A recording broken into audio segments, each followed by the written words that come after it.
Hello, everybody. Good afternoon, and welcome to our amazing session of Meet the Leader. I am here with Paddy Padmanathan, Vice Chairman and CEO of Aqua Power. Mr. Paddy is a seasoned engineer and an energy expert with over 40 years of experience. Old You guy. don't look like you have 40 years Very of kind of you. experience. He was appointed as the Vice Chairman and CEO of Aqua Power in January last year, and he's been serving as President and CEO of Aqua Power since 2007. He's also a key member of Aqua Power's executive leadership team, having spearheaded its expansion since 2005 when he joined the company as a business development director. Welcome, Paddy. For those of you that don't know, I'm Yasmin Ward, and I work with MISC Foundation, and it's an honor to be with you today. My privilege and pleasure. Thank you. And thank you to the audience who have taken the time to join. So I think last night, Amin Nasser was saying at a function that we get to take a lot of very serious, tough decisions in Davos. And that is to decide where to spend our time. But seriously, though, there is so much going on all the time here that to prioritize and to decide, that's a tough job. But Absolutely. anyway, thank you for sharing your Absolutely, and time. the same goes for you, Paddy. You Oh. know, the fact My that pleasure. you're here pleasure. providing insights and wisdom and allowing us to get to know you as a leader as well Thank you. speaks to your empowerment and enablement of youth, which is what we stand for as as a foundation, and you. we're very happy to have you with us. My pleasure. So, Paddy, maybe we can get started by you telling us a little bit, just briefly, about Aqua Power for those that don't have the background on it. Sure. So Aqua Power is a company that is entirely focused at power generation, desalinated water production, and now production of green hydrogen using the electrolysis process. Coming at it as a developer, investor, owner, and operator to produce assets in bulk, large, sort of significantly sized assets, and selling, producing these products, if you want to call them that, electricity, desalinated water, and hydrogen, on a bulk basis on long-term contracts. So by definition, that means we sell to, in the case of Saudi Arabia, to Saudi Electric Company. We sell to the industrial complex of Petro Rabigh, in that case, water, power, and steam. So bulk customers, and in some instances, they use them for industrial purposes themselves, and otherwise, they take it, and then they are the ones who retail. So we don't sell anything directly to the consumers, to the public, but we do bulk. It's a company that was founded, brand new, clean slate, employee number one, employee number two, so I was employee number three. Wow. In 2000, and it was, paper founded in 2004, but started to be staffed up in early 2005. We're now in fast track, 2023. We have grown to be the largest energy company, private energy company in that part of the world, in the Middle East, for sure. We own and operate a portfolio of about $75 billion worth of assets, 63 in number, in 13 countries. Wow. In several countries where we are present, we are fairly significant in what we do there. In the kingdom itself, because we are supplying the base load of power, we probably are supplying about something like maybe just under 30% of the power that is consumed in the country, and about 44% of the desalinated water consumed in Saudi. In a country like Jordan, we supply half of Jordan's electricity, plants that we own and operate. In the case of, anyway, I can go on. In the case of Oman, so they're all fairly large, fairly significant. We're very, very mindful of that because these are critical assets playing a very significant role in not just economic development, but for life supply itself, right? So it's quite a challenging and interesting responsibility. I don't want to make a big deal out of it, but at the same time, it's a vital, critical service that we provide. Critical service That we provide. And it's a company, as I say, that started with employee number 1, 2, and 3, and 4. We are now 3,800 because Wow. we are a hands-on developer, investor, owner, and operator. We don't build them. We get other people, we contract others to come and build it for us to the specification that we provide, but then we take it over and operate and maintain and run it for 25 to 35 plus years. Typically, we serve contracts that are of that duration. So our first plant started to operate at Shuaibah, south of Jeddah, in 2009, safely, steadily. It continues to operate, delivering power into the grid and desalinated water in that case. So that's Aqua Power. I told you that we are in 13 countries now. I'm not going to list all of them, but from Morocco to Indonesia, from South Africa to Uzbekistan. Incredible. Thank you for sharing that amazing history of the organization. I'd like to perhaps ask you to do the same when it comes to your own professional journey. Sure. I'm very curious to know how you started and if you are on the path that you thought you would be starting out. Easy answer to the last. Let me answer the easy last one. No.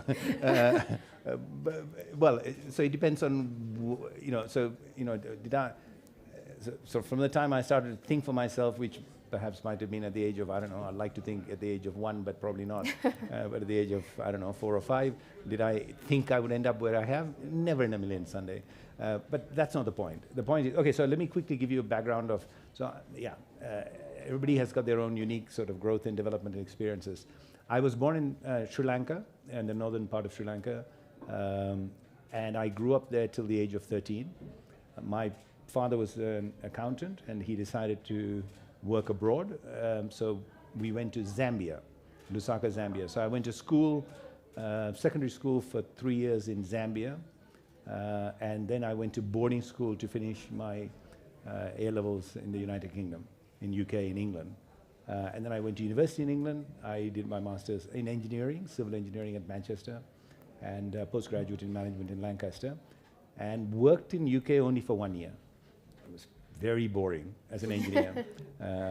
Seriously, that's because as an engineer in those days, I'm now talking about 1980, you get good training, but it's all, you sit at the desk and you're going to do drawing and designs, and I was much more of an outdoor type. I was much more interested in construction, meeting clients, and so on. So I decided to look for work abroad, and started to apply for jobs, and cut a long story short, ended up as a graduate engineer joining a company, and ended up back in Africa with infrastructure development. Fast forward 24 years later, I left. I joined one company which was about 300 people in engineering. I left a company that was 8,000 people, headquartered in the United States. The company that I joined was acquired by somebody and somebody else. So ended up in Black & Veatch, a global engineer constructor. In this period, as a family, we ended up living in 9 countries. In those days, I had to do real work, engineering, design, construction management, supervision, getting large infrastructure assets developed and built, putting the structure in the financing, getting it done. And then I started to get involved in managing business units. As you start growing in the organization, you end up getting involved in the business side of that business, running a region, and then running division. I left Black & Veatch in 2004 as a corporate officer at the time, executive vice president. Honestly, at that time, it was a great company, doing fantastic things, thoroughly enjoyed what I was doing. But by then, I was tired of being a grand poopah in a large corporation, attending risk management meetings. Unfortunately, our son had grown up by then and had just left university and joined a bank, and I said, okay, now you can afford to look after me. I'm stepping out. I'm going to make different life choices now. Yes, I'm going to step out and do something on my own. And that was my plan. But then there's a guy in Saudi Arabia, Abu Nayan Mohammed, who had got to know professionally, seeking advice, who said, look, I have this dream of establishing a company in the kingdom. I said, sorry, where's the kingdom? I had nothing to do with the kingdom. Which kingdom? I'd worked around the world in many countries, but I'd never been to Saudi. Okay, I've read about Saudi in the press. That was enough to tell me not to go there, to be very honest, at that time. No, that's not true. But, it's not exactly, it's just another place, right? So Mohammed said, look, I want to establish a new company. The kingdom is starting to privatize power generation, desal water production. You have the set of experiences that can help. Let's work together and found this. Anyway, cut a long story short, he kind of, persuaded me to help. So I said, okay, I'll help you for 6 months. Do that first transaction. And, And you were hooked. 18 years later, I'm still there. You're still there. It's something I thoroughly enjoyed what I'm doing. I've only been there simply because of that. It has been a wonderful journey of growth and development, of personally as well as professionally. I've had to make compromises on family life, but that because of you can't do what you do at this pace at what we do, sort of managing everything. At least I wasn't able to do it. So I have an extremely understanding family who have allowed me to do what I do, and but at the same time, as I say, now when I think back, that's probably the price that I've paid. In the meantime, my son then got married, and he has got 3 grandchildren. I've got 3 grandchildren. We're very close to them. I see them grow, but at the same time, now I wish I could have spent more time, but that's fine. I think I'm also very satisfied with what I've been able to achieve professionally through Aqua. That's incredible. What a story. First of all, he sounds like a very persuasive man to give you one project and keep you for 18 years. True. And it's interesting what you said about you not having had enough work-life balance when your children were younger. And I find that, in our culture, a lot of us, we've experienced our parents as parents, and we've experienced as grandparents to our children. And they spend more time with our kids than they spent time with us. And I think it's natural, given that right now they're a bit more calm and a bit more accommodating. Their schedules are more accommodating. Yeah, sorry to interrupt you. So no, it's not just the schedules, right? So I'm just looking around. I mean, there's an old guy there, but majority. Sorry, Basil, but a lot of people here are very young people. So it's definitely when you are young, it's impossible, obviously, for you to imagine what you're going to be like when you're old or when you get older. But all of us end up as youngsters being as we mature, as we get older, we change.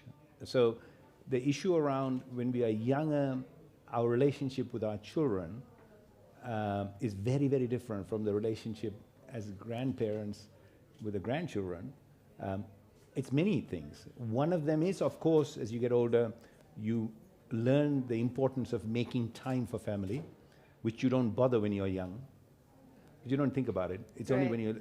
Because, I mean, one of the things that I think, as you get older and older and older, it's a very small group of friends and your family who are going to be the ones that you're going to rely on and you're going to be close to, and you're going to need as you get much older, and you start to recognize that.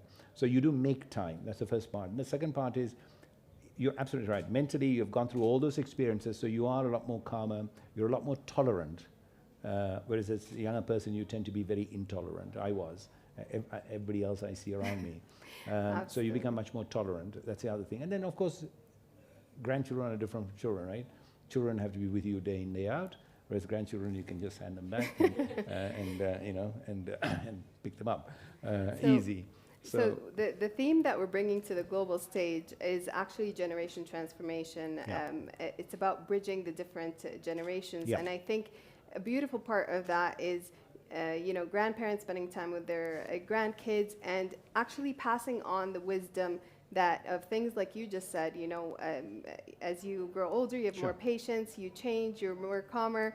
Yes, you can't give your children away, but there's learnings from that. And, you know, I think that's incredibly useful advice. You know, you manage such a large portfolio. I wanted to ask you, with such a large portfolio across so many different regions around the world, how do you maintain that calm? How do you maintain yourself within that pressure and the stresses of the job? Look, I think, first of all, it's very much about prioritizing prioritizing the right, that are the right things for you. Okay, so I wouldn't want to sit here and say, this is the list of priorities that the whole world must follow. It's all about, it's very personal, and what are the priorities for you. Now, and quite frankly, if it's very easy to say, of course, you should prioritize your family. So now, if I stand back and say, did I prioritize my family? No, I didn't. So did I do something wrong? I don't think I did something wrong at the time when I did it. I'm happy that as I go forward, I'm much more conscious about it, and I will prioritize. So it's all about prioritizing your life, okay? Compartmentalizing, number one. And then the second one is for always searching out for knowledge, listening, getting to know more, interacting. Extremely important, but because that brings balance. Otherwise, you end up just listening to yourself, and you achieve nothing. And surrounding yourself with people who are just nice to you and who just say what they think you want to hear. So it's extremely important to have a sort of diverse group of relationships and maintain that balance. And then the third one is, I think, extremely critical that we exercise regularly. That has really helped me. I learned it the hard way, in that in the earlier part I kind of let that go, and I found I was getting very tired, which started to impact on work. So went back to exercising regularly, reduced my weight, and consciously making sure I set aside some time for myself to exercise every morning, and then read something every night. Read something every night that has nothing to do with directly your work. Right. And try and develop a range of interests that are beyond just that work or what you normally and instinctively interested in. I think broaden the horizon. That's amazing. That gives you, again, a wider perspective, and it allows you to make better choices and better decisions in personal life, I think, and also in professional life as you go forward. Absolutely, and I think that constant skilling and learning and evolving and gaining different perspectives is really imperative. Yes. And you know, I wonder how that translates also within your professional life and with the youth that you work with. If this is something that you carry on as a best practice within the organization, Absolutely. promoting. You know, if you can talk to us a little bit about what you do with youth in particular. So I'll give you a good, very specific example of how continuing to read in a broader space and keep developing yourself. So in 2019, this was 2019. So over the period of about 2016, 17, 18, I was, okay, I'm involved in renewable energy. I'm very much spent time understanding climate change issues and the need for decarbonization. That was part of work.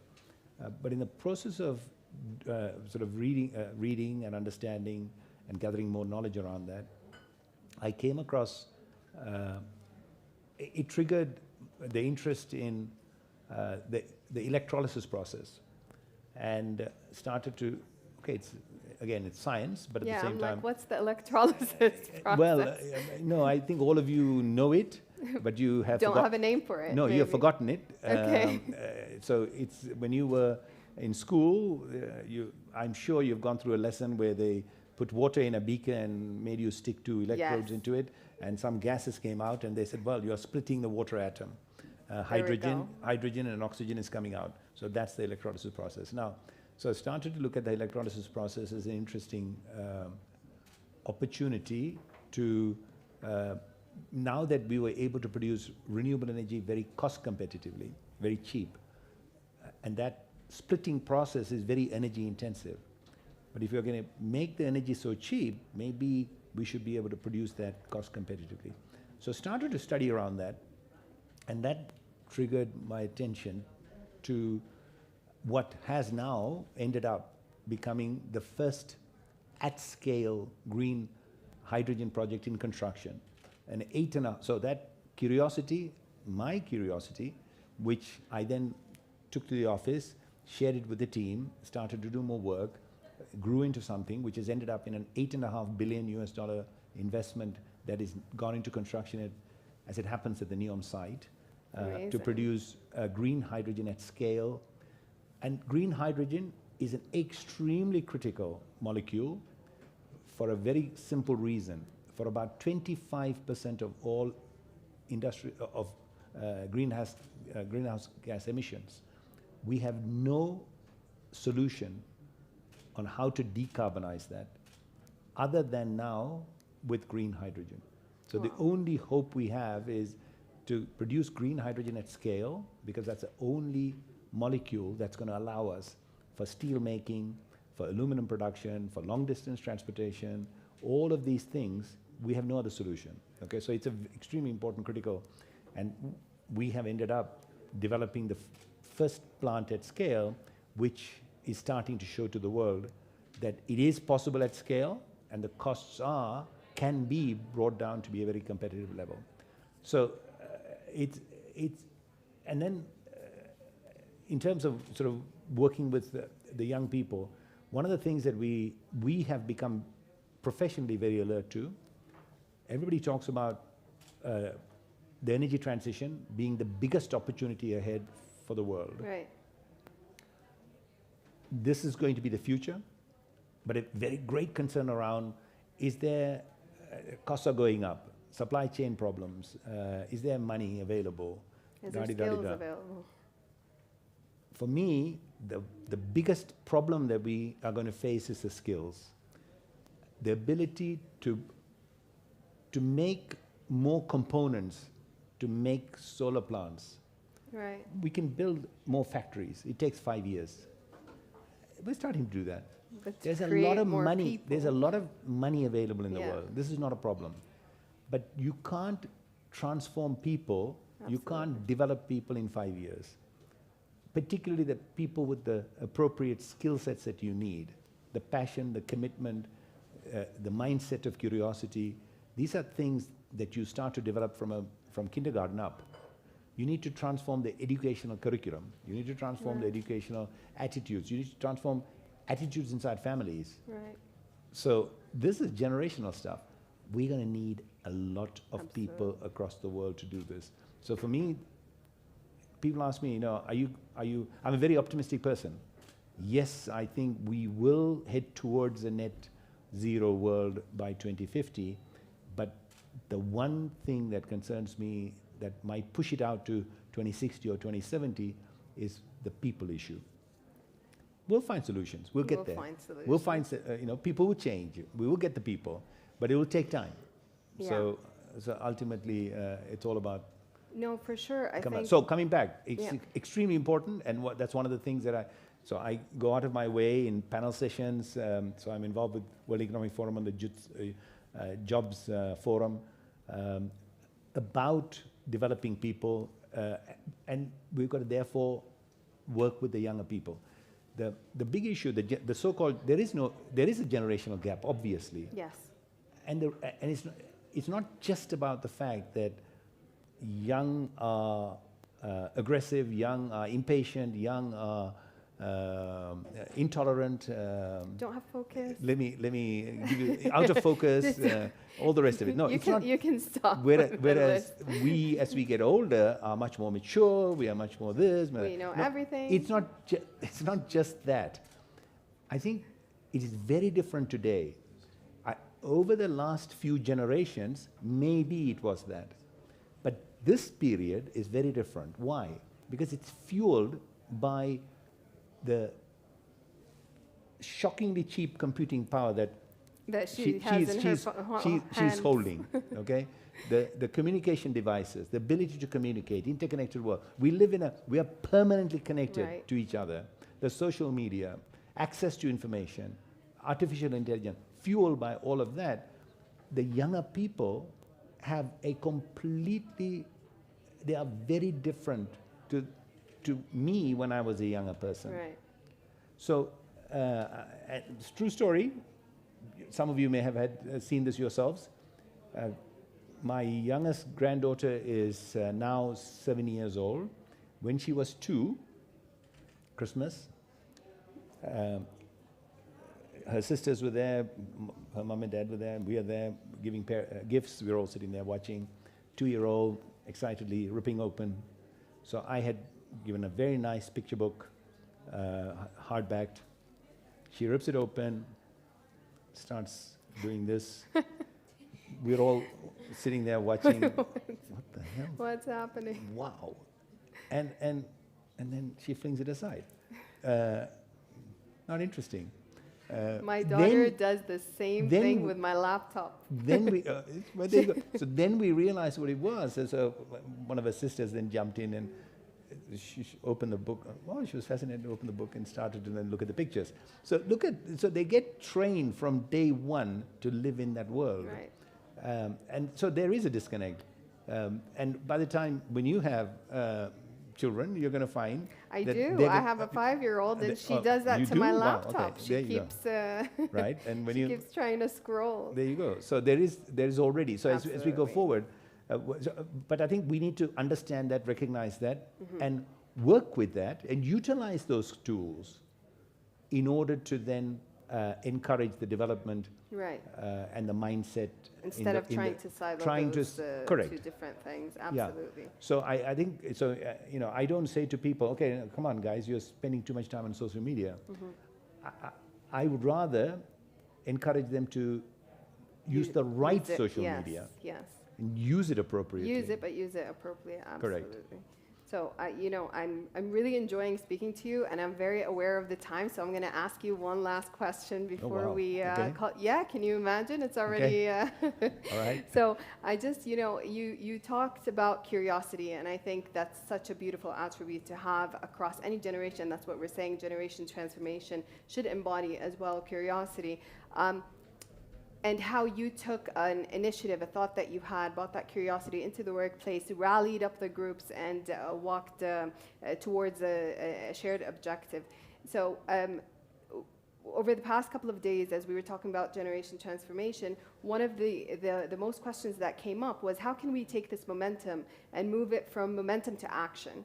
And it's the same thing, like you had an idea and you moved it to action. So if you can leave us with some words of wisdom of how to take an idea and turn it into action in your everyday life, and that would be great. No, I think regardless of what the idea is, you've got to then expand on the idea, test the idea, and act, move, and fail, or succeed. And if you fail, move to the next idea. So I think I encourage everybody to do as much experimentation as possible, to not to stand back and not to procrastinate. I think you've got to, one of the things that I have learned over the years, there is nothing that you can not do if you put your mind to it. I say that, and I've seen it done. There are so many things, and I can give you a long list of stuff. In Aqua Power, the world said, crazy, this is not going to happen. Science fiction. This is not going to happen. We did do it. Even in my previous life, there are things that I have done where the world said, this is nonsense. No. If you really put your mind to it, you're very convinced about it, put the effort, tenacity. The one trait that I encourage people to develop is tenacity. Stay with it. If you're convinced about something, stay with it and follow it through. Never take no for an answer. And you'll be very, very surprised at what you get when you ask. But if you don't ask, you get nothing. And you'll never know the answer. And if you don't try something, you'll achieve nothing. We're never going to change the world. We're never going to improve. We're not going to ever progress doing the same thing.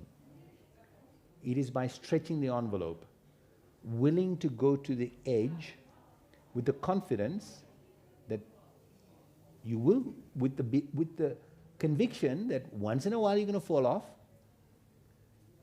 but with the confidence that you are capable. You're not some second-class citizen. You're not some deficient person, that you will be able to pick yourself up, come back and try again, and move on and make progress. I think those, easy to say, I know it's tough to do, but once you start to practice it and do it, it becomes way of life. And then sort of people around you say, this is strange, but okay, fine, these guys are achieving things. That's fine. Incredible. Thank you so much for that. My pleasure. It's been an absolute pleasure, Paddy, and thank you so much for sharing your words of wisdom. Thank you for hosting me. It's been a pleasure It has been a privilege. getting to know you, actually. Thank you very much. It's been a privilege and pleasure. Bye-bye. Thank you. Yes, please. Oh, sure.